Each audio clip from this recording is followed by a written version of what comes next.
야고보서 4장 1절부터 10절까지, 오늘은 4절부터 6절까지 우리가 그리스도인으로서 이 세상 속에서 어떻게 살아야 할지, 주님이 우리에게 특별한 은혜를 주셨습니다. 우리는 하나님의 자녀 삼으셨고, 세상 어느 누구도 소유하지 못한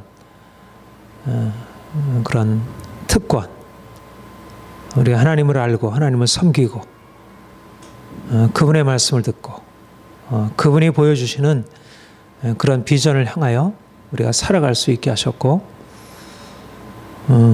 우리는 세상을 넘어서서, 눈에 보이는 것을 넘어서서 하나님이 보시는 그런 놀라운 세계를 바라보고 그분과 함께 살아가도록 그런 새로운 운명을 받은 사람들입니다. 이것이 너무 귀하고 또 놀라운 것인데,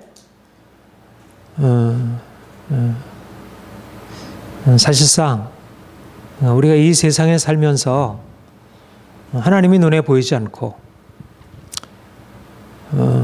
또 하나님이 우리에게 말씀하시는 것을 우리가 늘 생생하게 들을 수 없고, 또 하나님이 우리에게 보여주시는 비전이 우리에게 선명하게 비춰지지 않기 때문에 우리는 이미 얻은 그 은혜 안에서 기뻐하고 감사하고 그 안에서 이렇게 자유함으로 보내기보다 또다시 현실적인 여러 가지 문제에 우리의 마음이 빼앗기게 되고, 내가 하나님이 나에게 주신 은혜 안에서 감사하고 너무 좋다, 너무 감사하다, 이제 그게 우리의 매일매일의 고백이고, 매 순간마다 그런 어떤 우리의 삶의 바탕을 두고 우리를 이끌어가는 것이, 그런 하나님이 우리를 구속하셨고 지금도 하나님이 우리를 그 사랑으로 붙드시고 인도하신다는 사실 때문에 우리가 자유함 가운데 행함이 마땅하지만, 그러나 우리가 이 세상 속에서 그 하나님이 행하시는 일들을 다 눈으로 보지 못하여서 낙심하고 염려하고 현실적인 것에 자꾸 매이게 되고,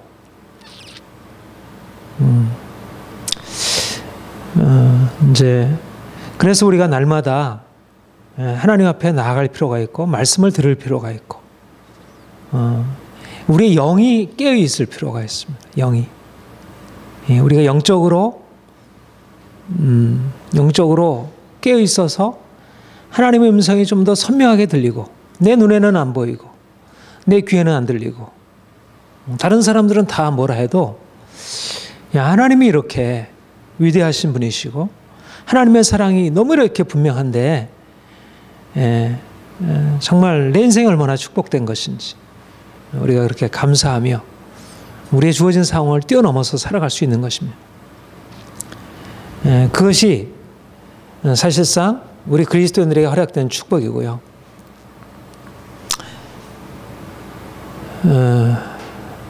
그런데 광야의 이스라엘 백성들이 그러하고, 또 오늘 야고보서에서 지금 말씀하고 있는 그 그리스도인들의 삶의 문제들이 그러한 것은, 여전히 내가 그리스도 안에서 얻은 그 은혜 안에서 기뻐하고 즐거워하기보다는 내가 이전에 누리던 세상에서의 우리의 삶에 그런 만족을 주던 것들, 이런 것이 우리의 마음을 또다시 붙들게 되고, 그런 것을 향하여 우리의 마음을 쏟게 되고, 또 그것이 없으면 염려하게 되고, 이제 그러니까 우리가 이전에는 세상에 속한 삶이었는데 이제는 그리스도 안으로 옮겨진 것입니다. 그렇죠? 우리가 세상에 살던 삶에서 이제는 그리스도께로 옮겨져서 그리스도와 연합하여 그분에게 접붙임 바 되고 그분의 사랑 때문에 행복하고, 이전에는 물질 때문에, 사람들의 인정 때문에 우리의 삶이 안정되고 평안하고, 그러니까 우리가 세상에 살다가 이제는 세상에서 주님께로 옮겨진 것이, 그러니까 서로 전혀 다른 가치관. 사도 바울이 갈라디아 6장 14절에 소백한 것처럼 나는 오직 예수 그리스도의 십자가에 외에는 자랑할 것이 없나니 내가 그리스도와 함께 십자가에 못 박히고 세상이 나에 대해서 그러하니라. 내가 세상에 속한 삶을 세상과 연합해서 세상적인 가치관, 세상적인 목적, 세상적인 행복, 그러니까 우리 인생이 여기에 속해 있었다면 이제 그리스도와 연합하여 새로운 삶, 주님이 사랑하시고 주님의 사랑, 그분의 사랑 안에서의 자유함, 새로운 가치, 새로운 목적. 그러니까 우리가 예수를 믿는다는 것은 이 방향 전환, 소속의 전환, 바뀌어진 것입니다. 그러니까 애굽에서 나와 광야를 거쳐 가나안 땅으로 들어가서, 근데 그것의 가장 중요한 핵심은 하나님의 임재 안에서 살아가는 것, 그리스도의 사랑을 받고 내가 주님을 사랑하고 그 생명으로 살아가는 것. 내가 보이는 물질로 살아가는 게 아니고 무엇을 먹을까 마실까 하는 그런 보이는 현실로서 살아가는 게 아니라 하나님이 나를 사랑하시고 나를 기뻐하신다는 것. 이것이 내 인생의 기쁨이고 만족이고, 물론 우리가 예수를 만난 이후에도 여전히 우리 인생 안에 물질이 필요하고 세상적인 것이 우리에게 요구되지만, 그러나 우리에게 있어서 근본적인 가치관의 전환이 일어난 것입니다. 세상에 대해서 죽었고 이제는 세상에서 사는 자가 아니라, 세상에서 살지만 그러나 육체를 따라 사는 자가 아니라 영을 따라 사는 자로, 하나님을 기뻐하는 자로, 하나님을 추구하는 자로, 이것이 이제 방향 전환인 것이죠. 그런데 우리가 요즘에 계속 살펴보지만 이스라엘 백성들이 애굽에서 나와서 이제 여기서 자유케 되어 하나님을 기뻐하고 하나님의 은혜 안에서 그분의 말씀의 능력으로 살아가는 삶을 이제 배우기 시작했는데, 근데 여전히 또다시 돌아가서 세상에 속한 삶으로 또 다시 돌아가려는 그 관성을 보여주고 있었잖아요. 그렇죠? 그러니까 끊임없이 다시 우리가 애굽으로 돌아가자. 여기 못 살겠다. 너무 힘들다. 그러니까는 결국 주님과 연합해서 사는 삶이 기쁨인데 주님과 연합해서 사는 삶이 너무 고된 것입니다. 너무 힘든 거예요. 내가 이전에 말하자면 내가 세상과 연합해서 살던 삶에서 벗어나서 이제는 새로운, 그 로마서 7장에 보면 그렇게 얘기를 하잖아요. 율법이라는 이전에 남편과 결혼하고 살다가 이제는 그 율법이라는 남편이 죽고 거기서 해방되어서 그리스도라는 남편에게 우리가 새로 장가들게 되었다. 이제는 그리스도와 연합하여 거룩한 열매를 맺게 된 것이다. 이렇게 이제 말씀하고 있어요. 그러니까 우리가 연합이 달라진 것입니다. 세상과의 연합에서 이제는 그리스도와 연합으로 바뀌어진 것입니다. 근데 이 바꿔짐 안에는 뭐가 있냐면 죽음이라는 게 있어요.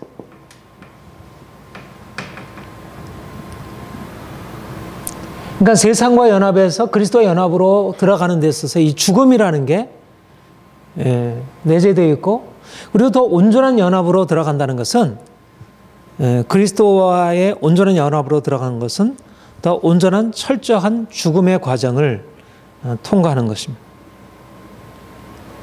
4절에 보면 간음하는 여인들아 세상과 벗된 것이 하나님과 원수된 것을 알지 못하느냐.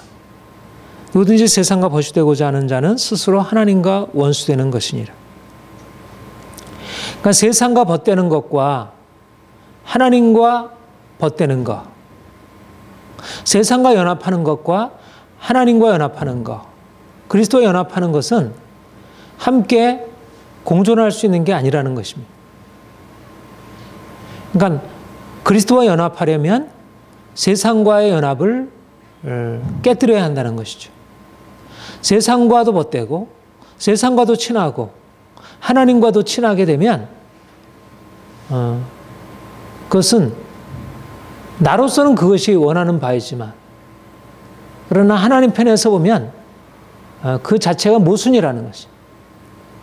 둘 중에 하나 선택해야 할 문제지 하나님을 선택하냐 아니면 세상을 선택할 것이냐는 것이지 내가 세상을 선택하면 하나님을 미워하게 되고 또 하나님을 선택하게 되면 세상과 싸우고 세상과 갈등을 빚어야 하고 이게 믿음의 길이라는 것. 그러니까 결국 우리가 세상에 속해 있다가 그리스도께로 속하는 길로 우리가 바뀌어지는 것인데 근데 우리가 가지고 있는 육체의 어떤 소망은 육체의 소망은 내가 이전에 가지고 있었던 세상과의 그 친밀함, 그 관계, 세상에서 누리던 것, 세상에서 인정받던 것, 그 평안함, 안정을 포기하지 않는 채 그걸 그대로 유지한 채 주님이 주시는 은혜를 거기다 덧붙이려고 한다는 것. 이게 대부분의 믿음의 사람들이 가지고 있는 특별히 오늘날 그리스도인들이 그리스도를 믿으면서 깊이 내재하고 있는 그런 소망인 것입니다. 그 하나님께 구하는 것, 하나님께 기도하는 것은 뭐냐면 결국 내가 이 세상에서 좀 죽지 않고 세상에서 내가 그대로 다 인정받고 잘 살 수 있었으면 좋겠습니다. 좀 가능하다면 내가 너무 이 세상적인 것에서 좀 벗어나지 않는 그 길들을 좀 선택했으면 좋겠습니다. 그런 것이 깊은 마음속 깊은 곳에 있는 채 주님을 추구하고 그 말씀을 듣고 그러니까 뭐 십자가에 대해서 듣고 뭐 죽음에 대해서 듣고 주님을 사랑하는 것에 대해서 듣지만 이 기본적인 세상을 향한 욕망, 세상에 연합하는 것에서 떨어지지 않으려는 이 세상에 소속된 것에서 벗어나려지 않은 이 뿌리 깊은 관성이 이게 해결이 안 되는 거예요. 이 세상을 향한 깊은 사랑, 이것을 내려놓지 않는 채 결국 주님을 추구하려고 하는 것입니다. 이 두 가지를 함께 추구하려고 하는 거예요.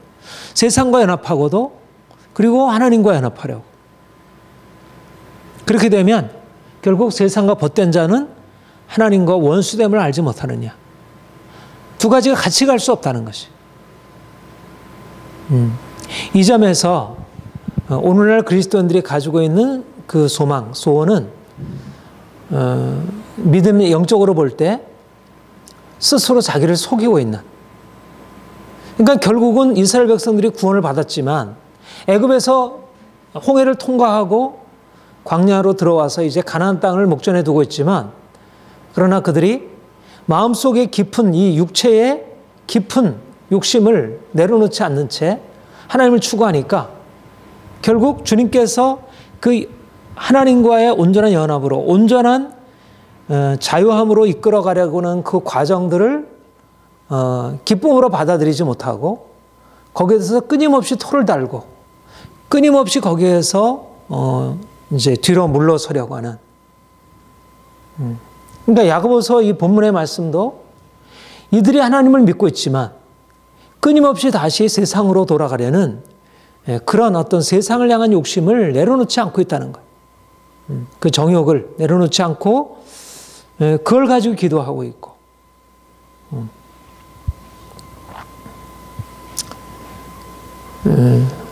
주님이 그렇게 말씀하셨죠. 재물과 하나님을 동시에 섬길 수 없다고. 한 주인을, 두 주인을 동시에 섬길 수 없다고. 세상과 하나님을 동시에 사랑하는 것이 불가능하다고 주님께서 그렇게 말씀하고 계시는 것입니다. 그래서 오늘날 우리 그리스도인들에게 있어서 사실 이 결단, 내가 하나님을 선택할 것이냐 아니면 세상을 선택할 것이냐는 이 결단을 내리지 않는 채 계속해서 물질에 대한 욕심, 염려, 세상에 대한 사랑을 내놓지 않고 어떻게든지 그것을 유지한 채 주님을 섬기게 되면 결국은 주님을 잃어버리고 세상에 속할 수밖에. 나는 주님을 원하죠. 원한다고 생각하죠. 나는 그래도 주님을 원하는데, 그러나 실제적으로 부자 청년이 그렇잖아요. 내 주님을 따라가기 원합니다. 나도 주님의 제자가 되기 원합니다. 그런데 너 재물 내려놓고 나를 따라와라. 그러면 슬픈 기색을 띠고 돌아갔다고 했죠. 자신이 주님을 원한다고 생각하고 자기도 하나님을 사랑하기를 원한다고 생각해요. 또 실제적으로 그분을 사랑하고자 하는 마음이 있고, 그러나 현실적인 선택에 있어서 자기를 내려놓지 못하는 것입니다. 요한일서 2장 한번 보십시다. 요한일서 2장 15절. 요한일서 2장 15절. 우리 함께 읽겠습니다. 시작. 이 세상이나 세상에 있는 것들을 사랑하지 말라. 누구든지 세상을 사랑하면 아버지의 사랑이 그 안에 있지 아니하니. 16절. 이는 세상에 있는 모든 것이 육신의 정욕과 먹의 정욕과 이 생의 자랑이니 다 아버지께로부터 온 것이 아니요 세상으로부터 온 것이라. 17절. 이 세상도 그 정욕도 지나가되 오직 하나님의 뜻을 행하는 자는 영원히 거하느니라. 결코 기독교 신앙은 잘못된 금욕주의 신앙이 아닙니다. 우리가 세상을 사랑하지 말라는 말씀은 우리가 돈을 벌기 위해서 노력하지 말라는 말씀도 아니고, 우리가 세상에서 누리는 여러 즐거움이나 행복을 그 자체에 포기하라는 것도 아니고, 그러나 분명한 사실은 초대교회 당시나 지금이나 할 것 없이 결국 사람들이 추구하는 세상의 즐거움과 행복과 평안함은 결국 하나님의 사랑을 잃어버리게 만드는 것. 제가 요즘에 책을 읽으면서 느끼는 건 뭐냐면, 많은 사람들이 추구하는 세상에서의 성공과 행복의 추구가 충분히 우리가 긍정할 요소를 그 안에 내포하고 있지만, 그 안에 너무 깊은 독소, 그 안에 우리 영혼을 죽이는 이 독소들을 내포하고 있다는 사실을 깊이 느끼게 됩니다. 우리가 끊임없이 듣고 보고 영향을 받고 있는 모든 이 세상의 영향력들이 하나님의 사랑을 빼앗는 것들, 전적으로 하나님을 의지하게 하고 그분의 은혜 안에 거하게 하려는 것보다 하나님을 잃어버리게 하고 세상을 추구하게 하는 그런 욕심에 속한 것들이라는 것입니다. 세상에 있는 모든 것이 육신의 정욕, 안목의 정욕, 이생의 자랑, 아버지께로부터 온 것이 아니요 세상으로부터 온 것이라. 결국 지나가는 세상의 것들을 마치 영원한 것이냐, 그것이 없으면 인생이 모두 다 무너지는 것이냐. 세상에서의 모든 사람들의 추구가 그런 자랑과 욕심으로 점철되어 있고, 그리스도인들도 그것을 결국 여과 없이 받아들이고 그 영향 아래 들어가고 있다는 것입니다. 그러니까 결국은 주님께서 원하시는 것은 철저하게 세상으로부터 자유케 되어 세상을 사랑하던 사람이 이제 하나님을 사랑하는 사람으로, 세상과 연합해 있던 사람이 이젠 그리스도와 연합한 사람으로 죽고 다시 부활하는 그런 새로운 삶인데, 예수를 믿고 난 이후에도 여전히 세상적인 가치관, 세상적인 목적을 붙들고 그 안에서도 마치 하나님을 사랑할 수 있는 것처럼 하나님을 우상처럼 섬기고 있는 것입니다. 오늘날 그리스도인들이 교회에 나와 있고 여러 직분을 맡고 있지만, 그러나 그들 속에 있는 가치관은 하나님이 아니라 세상이 자리 잡고 있는 거예요. 마치 교회 안에다, 예루살렘 성전 안에다가 온갖 가증한 우상들을 놓고 섬겼던 그런 이스라엘 백성들, 옛날 이스라엘 백성들처럼 그들이 하나님을 섬기는 것이 아니라 우리가 세상. 그러니까 중요한 것은 외적인 예배 형식이 아니고 외적인 예배 행위들이 아니라 우리의 마음의 성전 안에 누가 계신가 하는 것이죠. 누가 중심에 있는가? 우리의 마음의 보좌에 누가 앉아 계신가? 우리가 하나님을 섬기고 있는가? 아니면 세상의 것들을 섬기고 있는가? 이 점에서 하나님이 우리의 생각을 아시고 우리를 판단하시고 있는 것입니다. 그러니까 우리가 정말로 주님과의 친밀함을 위해서 세상과 원수된 것을 기꺼이 받아들이지 않으면 우리가 어느 사이에 하나님과 원수되는 길로 나아가는 것입니다. 그래서 이제 주님이 우리에게 거듭 말씀하시기를 세상을 사랑하지 말라. 세상이나 세상에 있는 것들을 사랑하지 말라. 그리고 진정으로 사실 그러한 관점을 가져야 하나님이 주신 이 세상을 진정으로 누릴 수 있고 온전한 의미에서 사랑할 수 있고 이 점에서 오늘날 우리가 사실 깨어있지 않으면 어느 사이에 우리의 마음이 둔하게 되고 세상적인 이런 생각들과 이런 추구들에 우리의 마음을 빼앗기게 된다는 것이.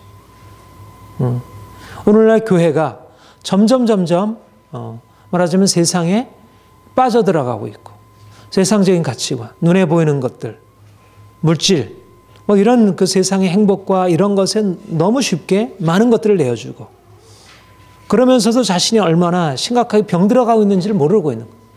여러분 유럽 교회는 어떻습니까? 루터의 종교개혁, 수많은 부흥운동, 웨슬레 그런 어떤 그 엄청난 신앙의 유산들을 가지고 있는 그 유럽 교회가 지금은 교회들이 다 문 닫고 이슬람 사원에 다 팔아 넘겨지고 그냥 관광 명소가 되어버리고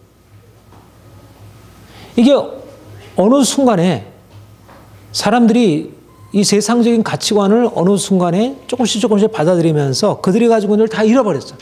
근데 우리는 아니 그들은 그래도 몇백 년, 몇천 년, 뭐 천년, 2000년의 전통을 가지고 그래 왔다면 오늘날 한국교회는 지금 뭐 100년 간 넘어가지고 그 하나님이 주신 은혜를 지금 조금 맛보기도 전에 벌써 교회가 세상적인 가치관을 받아들여서 이렇게 힘을 잃어버리고 저는 어떻게 보면 기독교가 물론 우리가 세상으로 들어가서 세상을 향해서 영향을 미쳐야 하지만 우리가 세상을 향해서 영향을 미치는 것은 세상에 벗이 되고 세상과 동등한 그런 것들을 추구함으로써가 아니라 우리가 철저하게 하나님만 사랑하고 철저하게 세상과의 싸움을 결단해야 그러니까 바울과 같이 이런 요한과 야고보와 같이 철저하게 세상과의 어떤 다름을 이게 거룩함이잖아요. 우리가 거룩함이라고 하는 것은 세상과 다르다는 것입니다. 세상과 동일한 가치, 돈을 추구하고 세상의 행복을 추구하는 이런 가치가 아니라 물론 우리가 돈이 필요하고 우리의 삶에 편안함이 필요하지만 그런 전혀 다른 가치, 주님의 가치. 그래야 오늘날 정말 물질주의가 세상을 지배하는 그 탐욕이 세상을 지배하는 이런 이때에 우리가 세상을 그 죄악에서 그 욕심에서 건져낼 수 있는 것이죠. 그러니까 여기서 자유케 되어야 세상을 향한 영향을 미치는 것입니다. 그러니까 광야를 통과하고 뭔가 근본적으로 자유케 된 사람이 세상을 향한 영향을 미치게 되지 여전히 세상적인 가치관을 가지고 내가 좀 더 돈 많이 벌었다고 해가지고 그게 무슨 세상을 향한 영향력 되겠어요. 내가 권력의 자리에 올랐다고 해서 무슨 세상을 향한 영향. 이명박 대통령이 그가 장로로서 대통령이 되었다는 게 무슨 세상을 향한 영향력이겠어요. 오히려 그로 인해서 얼마나 교회가 더 욕을 많이 먹어요. 그러니까 기독교가 이 세상 안에 존재하는 이유는 세상과 다름에서 뭔가 전혀 다른 것을 보여줄 수 있어야 그래야지 세상에서 영향을 나타낼 수 있는 것이지. 우리 고린도후서 6장 한번 보십시다.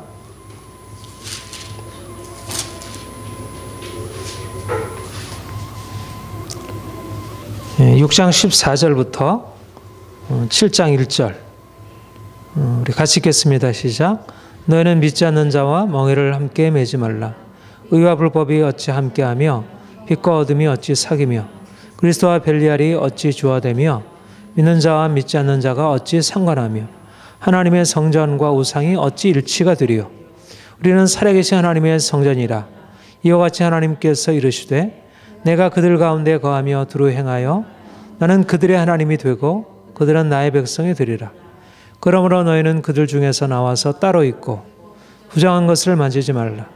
내가 너희를 영접하여 너희에게 아버지가 되고 너희는 내게 자녀가 되리라. 전능하신 주의 말씀이라 하셨느니라. 그런즉 사랑하는 자들아, 약속을 가진 우리는 하나님을 두려워하는 가운데 거룩함을 온전히 이루어 육과 영의 온갖 더러운 것에서 자신을 깨끗하게 하시. 네. 하나님이 이스라엘을 어떻게 구별하셔서 하나님의 백성 삼으셨는지, 그들이 이방과 하나 될 수 없는 것, 물론 이들이 이방과 하나 되는 것의 의미를, 하나 될 수 없다는 것의 의미를 예수님이 오시기 전에는 어떤 율법적인 음식이라든지 안식이라든지 이런 걸 통해서 이방과의 어떤 구별됨을 생각을 해서 예수님이 오신 뒤에는 이제 그런 구별은 깨어진 것이죠. 그런 육신적인 구별은. 그러나 중요한 것은 뭐냐면 하나님 이스라엘 백성들이나 특별히 그리스도인들에게 있어서 이방과의 구별이 폐기가 된 것이 아니고 세상과 교회의 구별이 폐기된 게 아니고 근본적으로 다르다는 것입니다. 믿는 자와 믿지 않는 자, 그리스도와 벨리알, 빛과 어둠이 하나 될 수 없다. 어떻게 양자가 그냥 조화될 수 있겠느냐? 어떻게 교회가 세상과 하나 될 수 있겠느냐? 세상적인 어떤 그런 추구들을 어떻게 교회가 계속해서 추구해 나가면 나갈 수 있겠느냐? 세상과 어찌 버틸 수가 있겠느냐? 주님이 세상에서 십자가에 못 박힘을 당하셨는데 어떻게 교회가, 그리스도를 따른다는 교회가 세상에서 인정받고 세상에서 높은 자리 차지하고 그런 길로 나갈 수 있겠느냐? 그거는 길이 아니다는 것입니다. 이 점에서 우리의 정체성은 거룩하다는 것은 세상과 다르다는 것. 우리의 삶의 방향이 다르고 우리의 가치관이 다르고 시대적인 행위가 다른. 그래서 우리가 시대적으로 이제 거룩한 행실로 나아가는 이 점에서 근본적으로 다르다는 것을 이제 말씀하시고 있습니다. 그래서 이제 본문에 다시 돌아가 보면 너희가 세상과 벗된 것이 하나님과 원수된 것을 알지 못한. 그러면서 이것을 간음하는 것이라 이렇게 얘기를 했어요. 간음하는 것이라. 영적으로 간음하는 것이라. 5절에 보면 5절 같이 한번 읽어볼까요? 시작. 너희는 하나님이 우리 속에 거하게 하신 성령이 시기하기까지 사모하신다는 말씀을 헛된 줄 아는. 여기서 시기한다는 말이 보다 정확하게 번역하면 질투하기까지라고 번역하는 것이 더 나을 것입니다. 질투하기까지 사모하신다. 여러분 그 십계명에 예수님께서 하나님이 이스라엘 백성들에게 그 계명을 주면서 나 외에 다른 신을 섬기지 말라. 그리고 내 앞에서 다른 우상에게 절하지 말라. 이렇게 말씀하시면서 뭐라고 말씀하셨죠? 나는 어떤 하나님이라? 질투하는 하나님이라. 질투하는 하나님. 그러니까 질투한다는 것은 무엇이죠? 무엇일까요? 질투는 만약 내 아내가 다른 남자를 좋아하면 그것을 질투라는 표현은 안 쓰지만 우리가 보통 쓸 때 내 안에 강한 질투의 마음이 일어나는 것이 건강한 거죠. 그렇죠? 내가 아내를 사랑하는데 아내가 딴 남자를 좋아해. 그런데도 뭐 내가 사랑하니까 당신을 그냥 용납하고 내가 인정해줘. 그건 사랑이 아니잖아요. 그거는 사랑이 없는 거지. 오늘날에 그거는 자유롭게 해주는 게 아니고 그건 이제 사랑과 오히려 반대되는 거죠. 그러니까 하나님이 우리를 사랑하심으로 우리가 하나님을 떠나 다른 세상을 추구할 때 이것에 대해서 강한 질투심으로 우리를 책망하시고 우리에게 진노하신다. 하나님이 사실 이스라엘 백성들과의 관계를 그런 남편과 아내의 사랑의 관계로 말씀하시고 있는 것입니다. 그렇죠? 이스라엘 백성들과 마치 결혼한 것처럼 이렇게 말씀하시는 거예요. 예레미야 2장에 보면 내가 어렸을 때 너를 광야에서 건져내어서 너를 나의 신부로 삼았다. 근데 네가 나를 향한 그런 처음의 정서를 버리고 그런 다른 남자를 향해서 네가 나아가게 되었다. 그래서 내 마음이 질투심이 일어나게 되었다. 그러니까 그런 말씀을 이제 선지서에 이제 여러 번 반복해서 하시는 것을 보게 돼요. 바로 5절의 말씀이 바로 그것입니다. 하나님이 우리 속에 하신 성령이 질투하기까지 사모하신다. 하나님이 우리를 사랑하시는데 우리가 세상을 향하여 사랑하고 하나님 아닌 세상으로 따라가게 되면 그냥 우리를 판단하시고 그냥 정죄하시고 우리에게 진노하시는 것만이 아니라 마치 부정한 아내에게 부정한 남편에 대해서 질투하는 그런 마음을 가지고 하나님이 우리를 향해서 그렇게 그런 사랑을 나타내신다. 그러니까 질투라고 하는 것은 하나님의 사랑의 하나의 나타나는 방식이죠. 하나님의 사랑이 우리가 하나님을 떠나서 다른 것을 향해 나갈 때 거기에 대해서 못 견뎌하시는 하나님의 그 사랑의 마음, 열정적인 그분의 사랑만큼 그분의 자기 자신을 다 내어주기까지 우리를 사랑하신 그만큼이나 그분이 우리가 세상을 향해 나아가는 것에 대해서 질투하심으로 이제 거기에 대해서 막으려고 하신다는 것. 이것이 이스라엘 백성들을 하나님이 택하신 이후에 이제 나타내셨던 그런 마음이고, 그러니까 우리는 그런 하나님의 사랑을 받는다는 것은 어때요? 이거는 사랑받는다는 것은 이건 엄청난 특권이에요. 그렇죠? 사랑받는. 이거는 불같은 사랑을 받는 것입니다. 조금도 용납을 하지 않는, 조금 더 다른 것을 향해서 나아가는 것을 용납하지 않는 그런 사랑으로 하나님 우리를 사랑하시고 그 뜨거운 사랑의 대상이 된 거예요. 그러니까 그 사랑을 받는다는 것은 너무나 큰 즐거움이고 너무나 큰 감격이고 그것은 감동이에요. 이 질투하기까지 사랑하시는 그분의 사랑 안에 있다는 것, 그 완전한 그분이 우리를 그렇게 사랑하시고 내가 그 사랑의 대상으로 택함받다는 건 너무나 귀한 일이에요. 근데 내가 그 하나님의 사랑, 그 주님의 사랑을 내가 저버리고 딴 데로 나아간다는 것은 또 내게 있어서 엄청난 고통을 가져오게 하는 그런 종류라는 것입니다. 그러니까 하나님과의 관계는 전부가 아니면 전무가 되는 거예요. 하나님과의 사랑의 관계에서 이럴 수도 있고 저럴 수도 있고, 오늘날 뭐 계약 결혼, 뭐 그래서 너도 자유롭게 하고 나도 자유롭고, 너도 서로 간섭하지 말고, 이거는 사랑이 아니지. 그렇죠? 사랑이면 그렇게 할 수가 없는 거잖아요. 그거는 자기 사랑이지. 우리가 사랑할수록 상대방으로 사랑받기를 원하고 상대방의 마음이 나에게 식어진다는 것 그 자체도 감당 못하는, 더군다나 그 사랑이 다른 데를 향한다고 생각을 해보세요. 얼마나 내가 그 사랑을 뜨겁게 사랑하는 만큼 내 마음이 불같은 반대 감정이 일어나게 되지 않겠어요? 결국은 질투하시는 하나님의 사랑은 우리에게 그러한 사랑을 요구하시는 거죠. 그러니까 질투하시기까지 우리를 사모하신다는 말은 하나님이 우리를 그렇게 뜨거운 사랑으로 사랑하셨고 주님이 우리를 그렇게 뜨거운 사랑으로 사랑하셨다면 우리 또한 그분에 대한 응답으로, 결국 사랑이라는 것은 사실 이제 하나님의 사랑이라는 건 그렇잖아요. 하나님이 우리를 사랑하셔요. 그러니까 우리가 사랑받을 수 있는 조건이 아니잖아요. 원래는 우리가 사랑받을 수 있는 조건이 일방적으로 사랑을 베푸신 거예요. 그런데 사랑이라는 것의 원래적인 특성은 뭐예요? 사랑은 일방적인 것이면 그건 동정이지 사랑의 궁극적인 것을 거기서 드러내지 못하잖아요. 그렇죠? 사랑이 온전해지려면 상호 간의 관계가 되는 거죠. 이게 바로 하나님의 사랑의 특권입니다. 하나님이 우리를 사랑하셨어요. 그 엄청난 아가페 사랑으로 사랑하셨어요.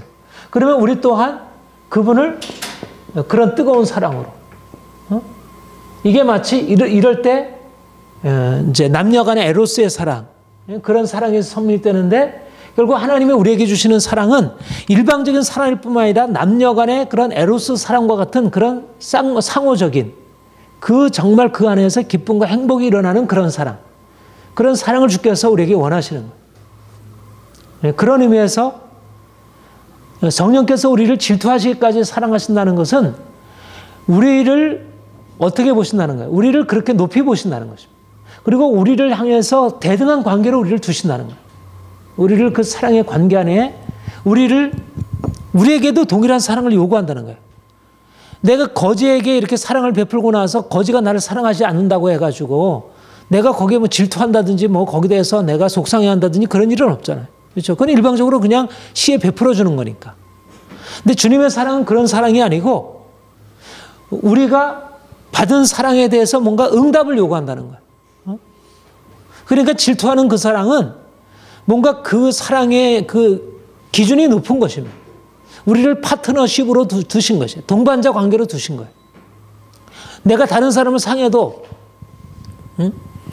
뭐 거기에 대해서 대수롭지 않게 하는 그런 상대가 아니라 그만큼 우리를 신부의 자리로 우리를 두셨고 우리를 높이신 것입니다. 예. 자, 우리 한번 그 말씀을 한번 찾아볼까요? 아가서 한번 봅시다. 아가서 8장. 아가서에서 이제 남녀간의 사랑의 극치를 이렇게 이제 표현하고 있는데, 주님과 우리와의 사랑의 관계도 이렇게 표현할 수 있을 것입니다. 8장 6절 7절 시작. 너는 나를 도장같이 마음에 품고 도장같이 팔에 두라. 사랑은 죽음같이 강하고 질투는 수월같이 잔인하며 불길같이 일어나느니 그 기세가 여호와의 불과 같으니라. 많은 물도 이 사랑을 끄지 못하고 홍수라도 삼키지 못하나니 사람이 그 온 가산을 다 주고 사랑과 바꾸려 할지라도 오히려 멸시를 받으리라. 그러니까 이런 사랑이 사실 남녀 간의 사랑 안에 이런 질투의 사랑을 보잖아요. 제가 까라모조프의 형제들이라는 그 도스토옙스키의 좀 어려운 소설을 읽었어요. 거기 보면 이 질투로 일어나는 한 여성을 상대로 하는 아버지와 아들의 질투예요. 아주 희한한 질투죠. 근데 너무 그 질투에 불이 심해가지고 결국은 사실은 그 아들이 아버지를 죽인 건 아닌데 이제 그렇게 죽였다고 오해를 받아요. 그래서 이제 그 아들이 결국은 이제 시베리아 유형에 이제 그런 처하는 것을 보고, 사실 많은 그런 문학 작품의 소재들이 그런 질투에 관한 불같은 사랑, 불같이 일어나 가지고 많은 물도 홍수라도 삼키지 못하리니, 홍수라도 삼키지 못하는 그 불같은 사랑, 그런 질투. 근데 그 하나님이 우리를 사랑하시는 그 사랑이 이와 같은 사랑으로 우리를 향하여 그런 사랑으로 우리에게 다가오신 거예요. 그러면 우리가 어떻게 응답해야겠습니까? 어떻게? 우리도 불같은 사랑으로 응답을 해야지. 그렇죠? 우리도 오직 당신만 불같은 사랑으로 응답해야지. 그분이 불같은 홍수라도 끌 수 없는 사랑으로 우리에게 다가오셨다면 우리도 불같은 사랑으로 응답해야지. 성령께서 우리를 그렇게 질투하는 사랑으로 우리를 사모하시고 우리를 향해 열정을 가지고 있는 거예요. 근데 우리는 그분에 대해서 관심이 없고 다른 것에만 관심을 가지고 있는 거예요. 나는 막 열정을 기울이고 모든 걸 다 쏟아붓는데 저쪽은 관심이 없어. 그럼 얼마나 마음이 속상해요. 그렇죠?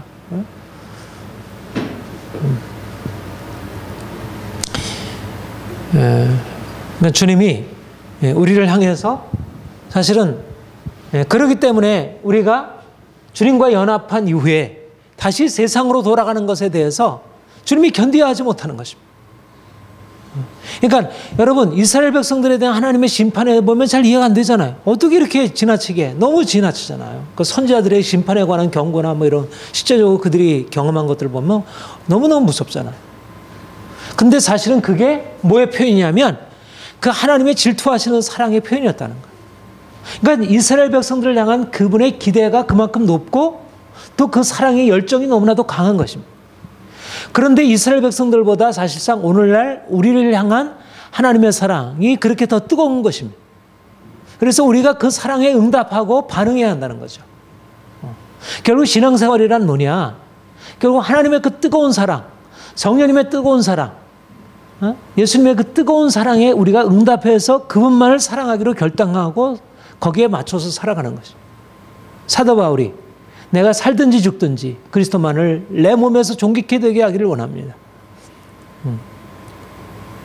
그러니까 인생의 모든 것을 걸어서 그분을 사랑하고 그분을 섬기는 것을 전적으로 인생의 모든 것을 다해서 그렇게 살아가는 것. 주님이 우리를 향한 기대인 거예요. 이건 사도 바울만이 아니라 모든 교회, 모든 그리스도인을 향해서 가지신 그분의 기대. 우리 에베소서 5장 보십시다.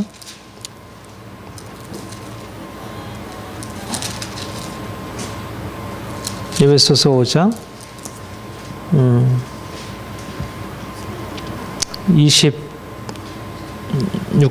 25절부터 27절까지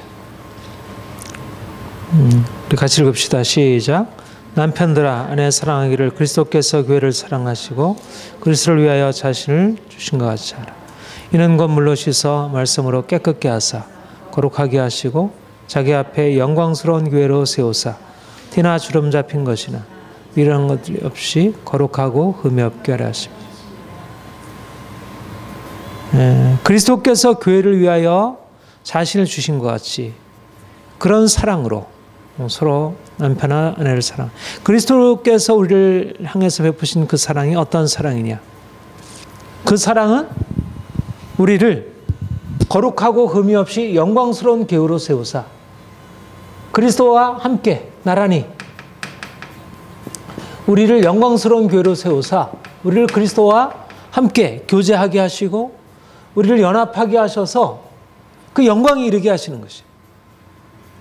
근데 우리가 세상으로 나아간다는 것은 하나님이 우리에게 그 사랑의 목적, 그가 우리를 사랑하신 목적은 단지 우리를 고통에서 건져내시는 것만이 아니고 그분과의 깊은 사랑의 관계로 우리를 이끌어 가신 것입니다. 우리를 거룩하게 하시고 온전케 하시고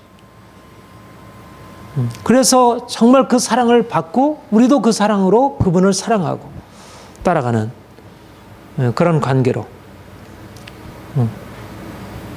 그런데 이제 교회가 그 정결한 신부로서의 사명을 저버리고 마치 그 호세아의 아내 고멜과 같이 그 음란한 여인 고멜을 이제 아내로 삼으라 말씀하셔서 호세아가 고멜을 아내로 삼은 뒤에 또다시 옛날 습관 못 버리고 또다시 다른 남자를 향해서 나아가고 근데 그 고멜을 또다시 사다가 아내로. 그러니까 하나님의 어떻게 보면 그 질투하는 사랑, 그리고 또 끊임없이 긍휼력이시고 다시 그들을 회복시키는 하나님의 열정, 사랑의 열정. 그러니까 결국은 우리는 그분의 사랑 안에서, 근데 그분의 사랑이 어떠한 사랑이냐면 우리가 그냥 있는 그대로 사랑하는 것이지만 그러나 우리를 그냥 병들고 그 저 밑바닥에 더럽혀진 상태에 그냥 우리를 그냥 버려둔 채 사랑할 수가 없잖아요. 그거는 아까 얘기한 대로 그건 동정이지. 우리가 거지에게 한두 푼 줄 수는 있지만 그러나 내가 거지 여인을 내 아내로 삼으려면 그 거지 여인을 바꿔야 되잖아요. 그의 옷도 바꿔줄 뿐만 아니라 그의 생각과 그 모든 것들을 바꾸어서 나와 함께 교류할 수 있는 그런 상대로 바꿔놔야 되잖아요. 그 주님이 우리에게 향하시고자 하는 것이 그거예요. 그런데도 여전히 주님께로 이제 다시 세상에서 나와서 하나님께서 거기서 건져내가지고 이제 내 아내로 결혼식 올리고 신부로 삼았는데 여전히 옛날이 좋다고 옛날 막 살될 때 그런 습관으로 다시 돌아가는 거. 그러면 또다시 우리에 대한 질투함으로 하나님이 우리에게 이제 진노하시고 우리를 다시 회복시키려는. 저는 그러니까 우리가 이 야고보서 이 본문의 말씀, 이 4장 본문의 말씀 속에서 주님이 우리를 향해서 가지신 기대가 어떠한 것인지, 주님이 우리를 사랑하신다는 게 어떠한 특성을 가지고 있는 것인지, 우리가 이 세상 속에서 결국 세상에 그냥 다른 사람들처럼 그냥 동일하게 마음대로 먹고 살아도 될 그런 존재가, 아무거나 먹고 아무거나 마시고 아무거나 입고 아무렇게나 살아도 될 그런 존재가 아니라는 거예요. 우리는 특별히 말하자면 옛날에 그런 양반 귀족들이 그 밑에 있는 저 머슴들, 하인들과 같은 삶을 살지 않잖아. 뭔가 다른 교육을 받고. 우리는 그렇게 구별되어진 세상에서 주님께서 우리를, 그전에는 우리가 세상과 동일한 삶을 살았지만 이제는 거기서 벗어나와서 뭔가 다른 삶을 살도록. 이제 이 점에서 이제 우리 자신에 대해서 좀 새로운 인식, 근본적으로 새로운 인식이 필요하고, 우리 그리스도인들이 이 세상 속에 어떻게 살 것인가? 우리가 금욕주의적인 방식으로 세상의 것을 다 부정하고, 산속에 들어가서, 동굴 속에 들어가서, 광야 속에 들어가서, 옛날에 사막의 그런 수도승처럼 그런 방식으로 세상을 멀리하고 살아갈 건 아니죠. 그러나 적어도 우리의 중심 속에, 우리가 세상 한가운데 세상 사람들과 똑같은 삶을 살아간다 할지라도 우리의 중심은 중심이 바뀌질 않아요. 우리의 중심 안에 정말 주님을 향한 뜨거운 열정을 가지고 그리스도만을 위해서 우리의 모든 것을 다 드리고 살아야지. 이 점에서 주님이 우리를 철저히 이 세상에 대한 사랑, 세상을 사랑하던 것, 세상에 대한 사랑에서 우리가 주님을 사랑하는, 주님만 사랑합니다 라는 이 어떻게 보면 그런 수도원적인 그런 영성, 제가 여러분들에게 쭉 가르쳐온 그 십자가 영성, 잔누기용, 좀 이원론적이긴 하지만 철저하게 세상에 대해서 죽고 주님만을 사랑하는 그런 영성. 물론 거기에 이제 상당히 금욕주의적인 요소, 또 이원론적인 요소가 많이 있지만, 그러나 적어도 우리가 잃지 말아야 할 것은 우리가 세상에 대한 사랑과 하나님에 대한 사랑을 나누어서는 안 된다는 것입니다. 그러니까 마치 순결한 여인처럼, 정결한 여인처럼. 그래서 주님이 우리를 바라보실 때 참 너는 순결하다, 이렇게 인정할 수 있는 그런 교회로 되어야 한다는 것입니다. 우리 요한계시록 14장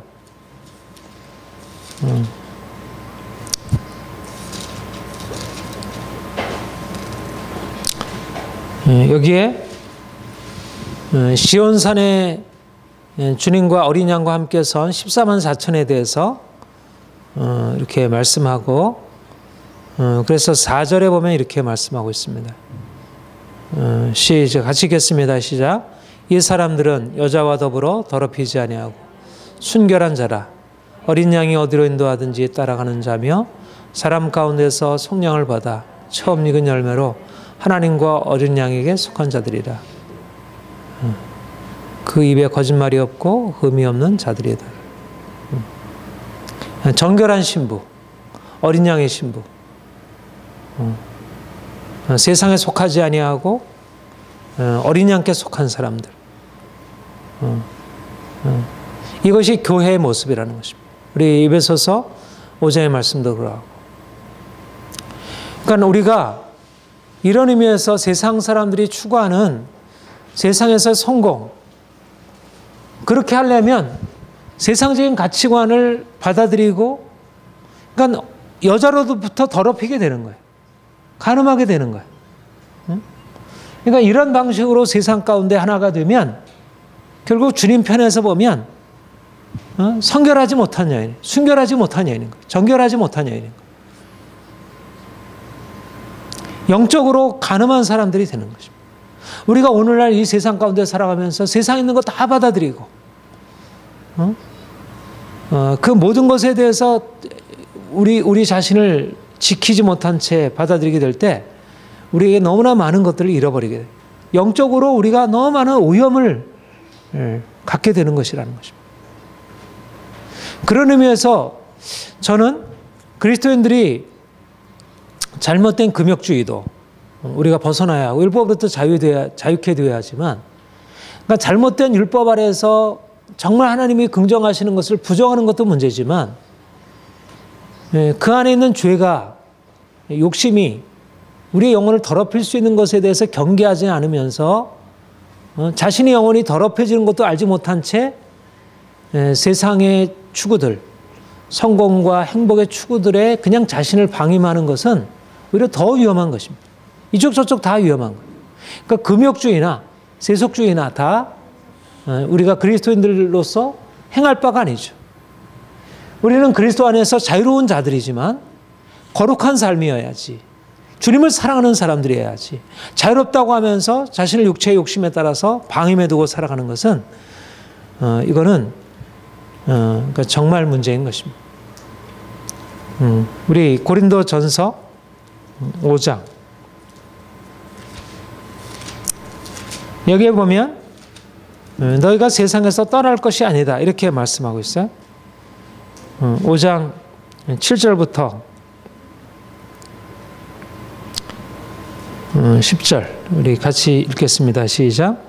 너희는 누룩 없는 자인데 새 덩어리가 되기 위하여 묵은 누룩을 내어버리라. 우리의 유월절 양 곧 그리스도께서 희생해 드심을, 이러므로 우리가 명절을 지키되 묵은 누룩으로도 말고 악하고 악에 찬 누룩으로도 말고 누룩이 없이 오직 순전함과 진실함의 떡으로 하자. 내가 너에게 쓴 편지에 음행하는 자들을 사귀지 말라 하였거니와, 이 말은 이 세상에 음행하는 자들이나 탐하는 자들이나 속여 빼앗는 자들이나 우상 숭배하는 자들을 도무지 사귀지 말라 하는 것이 아니니, 만일 그리하려면 너희가 세상 밖으로 나갈 것이니라. 그러니까 9절 10절에서 세상에서 단절된 삶을 살아가지 말라는 게 아니다. 세상에서 분리되라는 말이 아니다. 그러나 7절 8절 뭐라고 얘기를 해? 그러나 너희는 누룩 없는 자이다. 너희가 순전함과 진실함에 누룩 없는 떡이 되어야 한다. 그러니까 세상에 이 잘못된 이 사상, 철학, 문화, 시대적인 삶의 방식의 오염으로부터 자신을 지키지 않으면 우리가 누룩 없는 떡인데 마치 누룩을 가진 떡처럼, 그러니까 오늘날 이 세상, 오늘날 이 시대야말로 정말 위험한 시대가 된 것입니다. 사람들이 더 이상, 제가 지금 니체의 책을 계속 읽고 있는데, 니체의 관점이 상당히 경청할 그런 얘기도 많이 있다고 생각이 돼요. 이제 특별히 금욕주의적인 어떤 전통적인 교회, 이제 기독교 진리에 대해서 상당히 많이 비판을 하고 있고 상당히 설득력을 가지고 있어요. 근데 문제는 뭐냐면 기독교 안에 있는 잘못된 금욕주의를 비판할 뿐만 아니라 세상을 추구하고 욕망을 추구하고 권력을 추구하고 힘을 추구하는 그 세상적인 삶의 방식을 하나도 뭐 나름대로 비판을 어떤 의미에서 비판하고 있지만, 그러나 더 이상 이것을 그리스도의 이름으로 도덕의 이름으로 판단해서는 안 된다는 것이죠. 이런 니체의 사상, 오늘날 영향을 미치는 가장 중요한 네 사람이 있는데, 막스, 다윈, 니체, 프로이드, 네 사람이 오늘날 이 현대 포스트 모던 사회를 이끌어가는 중요한 이제 사상가들인데, 근데 이 사람들의 공통된, 이제 말하자면 이게 진보주의의 이념인데, 공통된 사상이 뭐냐면 인생은 이제 더 이상 어떤 권위 아래 속해 있지 않다는 것입니다. 인생은 자유로운 것이고 이제까지 인생을 묶어왔던 모든 권위, 도덕, 질서, 이것은 다 부정적이다. 오히려 그것은 폐기할 때 진정한 인생의 자유와 행복이 있다. 이거를 조금 더 오늘날의 방식으로 얘기한 것이 포스트 모더니즘. 그러니까 오늘날 포스트 모더니즘, 이 자유주의 사상의 근원은 이 네 사람이에요. 그러니까 말하자면 이런 이분법이 존재하지 않는다는 거예요. 이런 이분법 때문에 서구 세계가 병들었다는 거예요. 니체가 강조하는 게. 응? 이런 이분법은 잘못된 거라는 거예요. 세상과 하나님, 이런 이분법이 존재할 수 없다는 거예요. 어떤 죄악과 도덕, 양심, 이런 것을 구분할 수 없다는 거예요. 결국 이 세상이라는 것은 그대로 인정할 수 있고, 그것을 인정할 때 진정한 행복이 있고 삶이 있다는 것이죠. 이게 오늘날을 이끌어가는 시대 철학이에요. 오늘 보수주의자든 진보주의자든 할 것 없이 결국 힘이 있어야 하고, 세상에서의 평안함과 만족. 그러니까 이런 세상 속에서 그리스도인들이 그리스도와 연합해서 거룩함을 추구하고, 좀 더 정직하고, 좀 더 자기를 희생하고, 이런 삶에 대해서 지향하게 되면, 이거는 옛날에는 그것이 칭송되었는데 이제는 오히려 그 칭송되는 게 아니라 오히려 우습게 되는 게, 지금은 뭔가 힘을 가진 거, 오히려 다른 사람을, 제가 그 닥치고 정치, 요즘에 한참 뜨고 있는 김어준 씨 그 책을 봤는데, 사람들을 조소하고 조롱하고 욕하고 그런 게 사람들에게 어필하는 거예요. 오히려 도덕적이고 뭔가 이렇게 건설적이고 한 것은 사람들한테 인정을 받지 못하고, 그렇게 아주 좀 비열한 방식으로 사람들을 욕해야 사람들이 거기서 어떤 쾌감을 느끼고 거기에 공감을 느끼는 거예요. 이 시대가 얼마나 병들었는지 몰라요. 근데 그것이 병들었다고 생각 안 하는 거예요. 물론 그 안에 진리 요소가 없지 않죠. 그러나 너무나 많은 독소를 가지고 있는.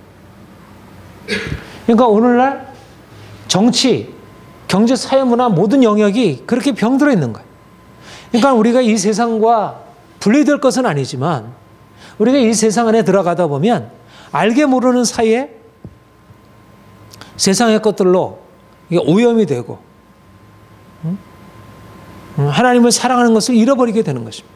그러니까 오늘날 아이들이 뭐 입에서 욕설, 돈, 너무나 이렇게 말하자면 인생을 너무 천박하게 붙드는 것을 보게 되죠. 그러니까 이것은 근본적으로 하나님을 떠나가면서 점점점 이 세상이 악하게 되어가고 있고, 근데 그리스도인들이 이런 세상에 대해서 명확하게 우리의 정체성을 붙들지 않으면, 우리가 그리스도와 연합해 있다는 사실을 잃어버리게 되면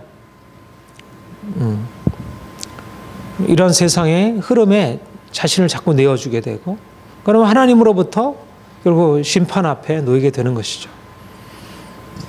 그러니까 우리가 날마다 광야에 들어갈 필요가 있고, 하나님이 주신 우리의 광야의 시간들을 우리가 이 세상에 대해서 죽는 것으로 우리가 잘 받아들이고, 또 골방에 들어가서 주님을 만나가지고 결국 주님께로부터 이 세상을 사랑하는 것이 얼마나 이게 고통스러운 결과를 가져오는지, 이게 얼마나 이 사단의 유혹과 이 속임수가 광야의 청사로 가장하고 우리를 미혹하고 속이는 것이 얼마나 위험한 것인지, 이걸 구분해야지. 오늘날 너무나 사실 위험한 시대를 우리가 살아가고 있는 것입니다. 그러니까 깨어 있어야 하는 것이죠. 우리 본문 다시 보겠습니다.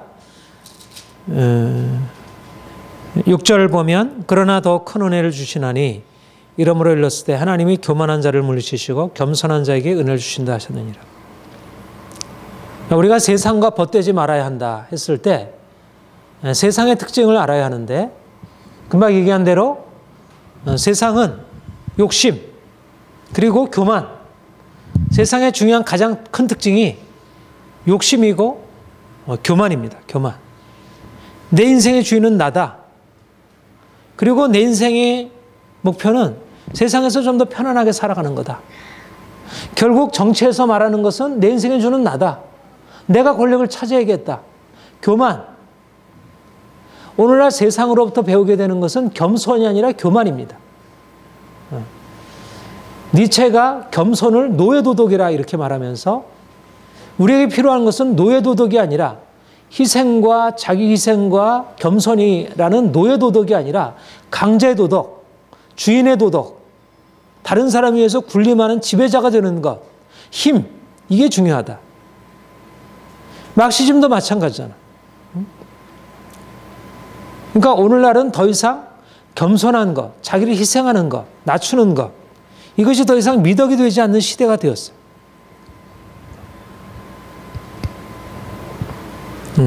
그러니까 오늘날 약자로 살아가는 것, 내가 돈이 없고 힘이 없고 성격적으로 약하고 온유하고 이런 것은 전혀 장점이 되지 못해요.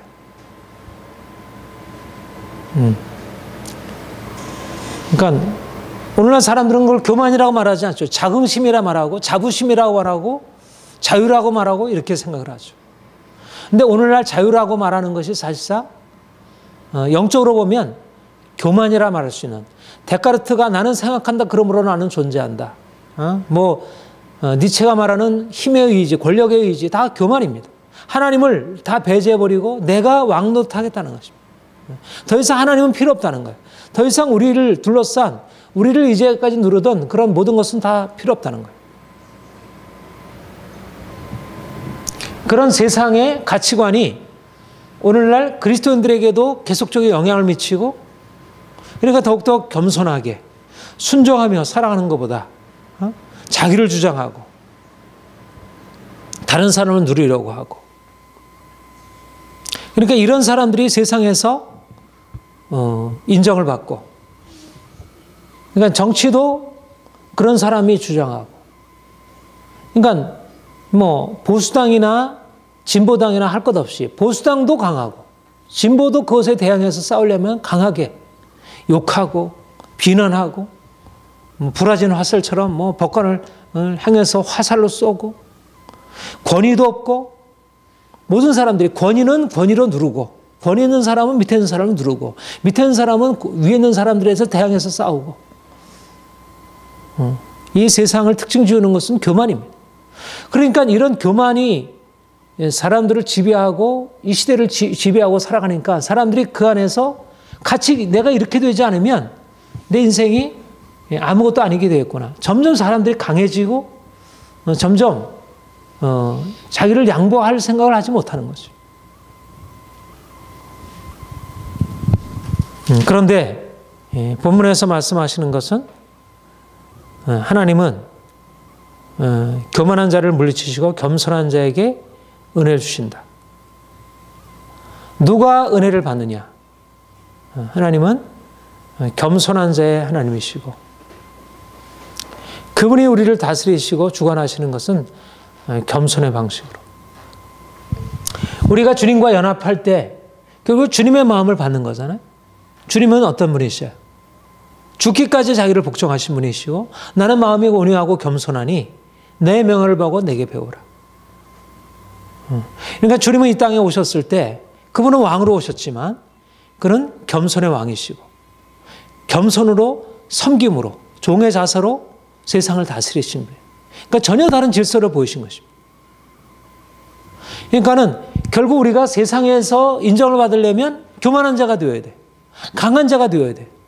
그런데 주님께 인정을 받으려면 강한 자가 아니라, 교만한 자가 아니라 자기를 낮출 수 있는 사람, 윗사람에게 순종하고 밑에 있는 사람에게도 순종하는, 모든 사람에게 종이 되는.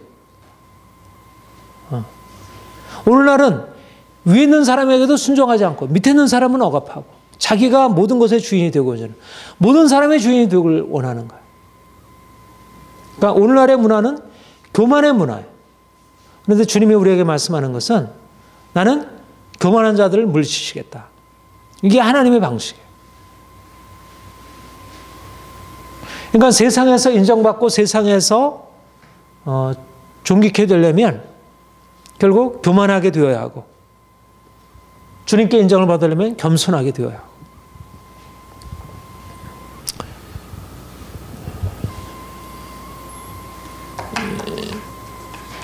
자, 누가복음 1장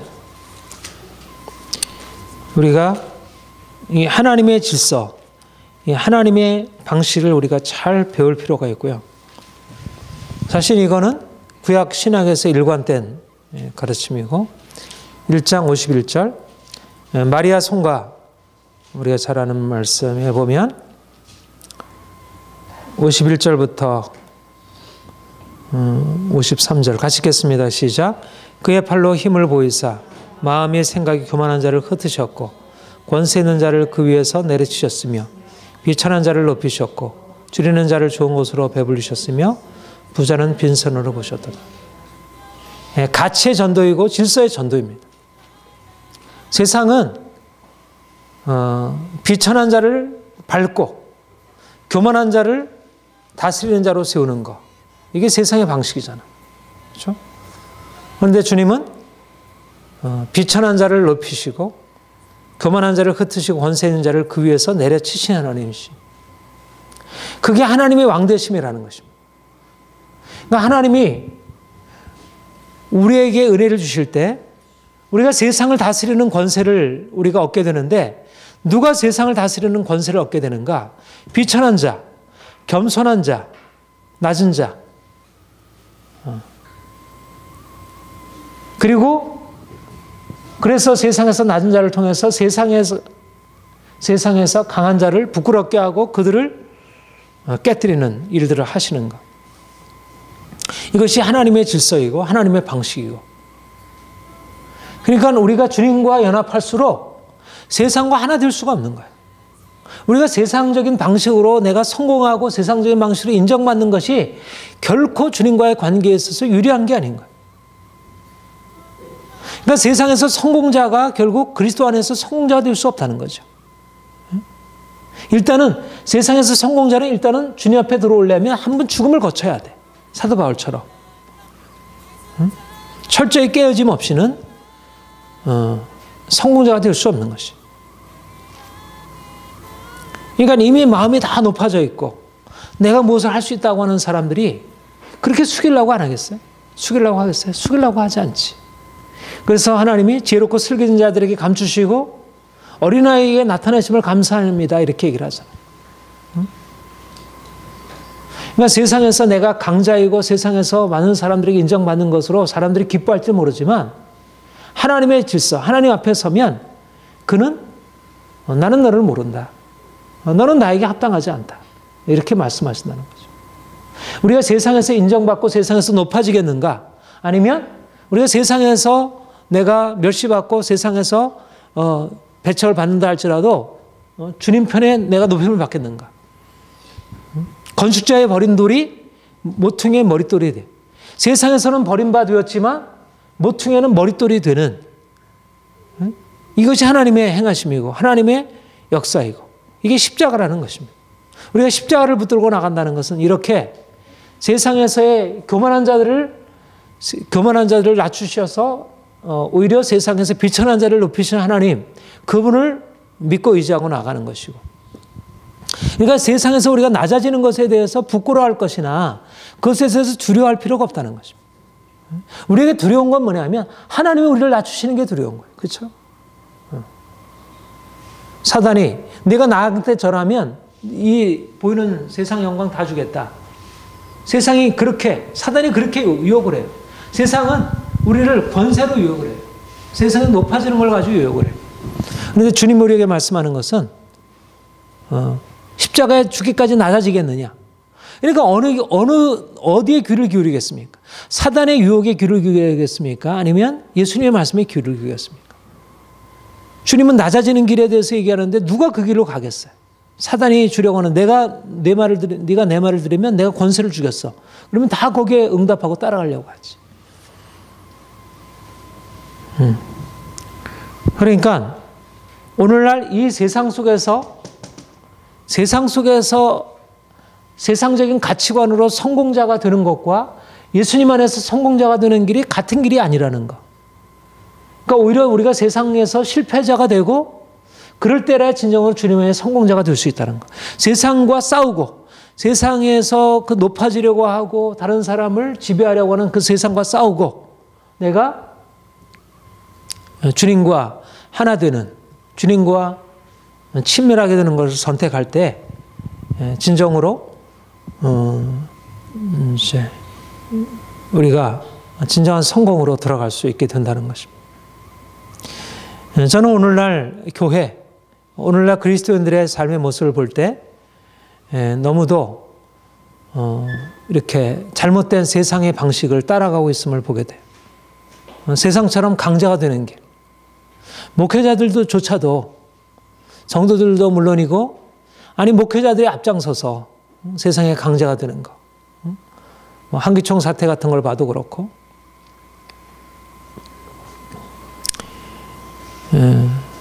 세상 사람들 이상으로 교만하고 허영, 허세, 그러니까 뭔가 자기 것을 이렇게 드러내고 자랑하고, 그래서 세상에 뭔가 크게 보이고, 세상한테 인정받으려고 하고, 이런 방식으로.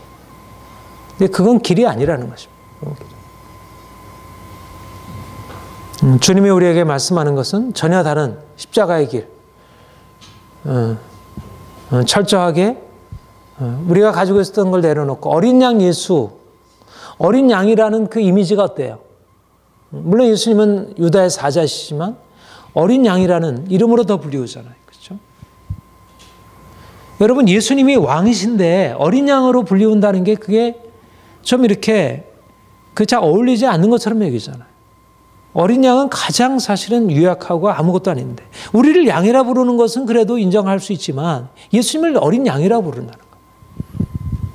어린 양으로 우리를 위해서 죽으셨다는 사실만이 아니라 그분은 어린 양과 같이 그렇게 겸손하고 작은 분으로, 그러면서 세상을 통치하는 자로.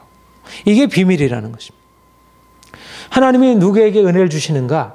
세상적인 가치관에 살아가는 사람이 아니라 세상적인 가치관에 죽고 겸손하게 주님을 높이는 자.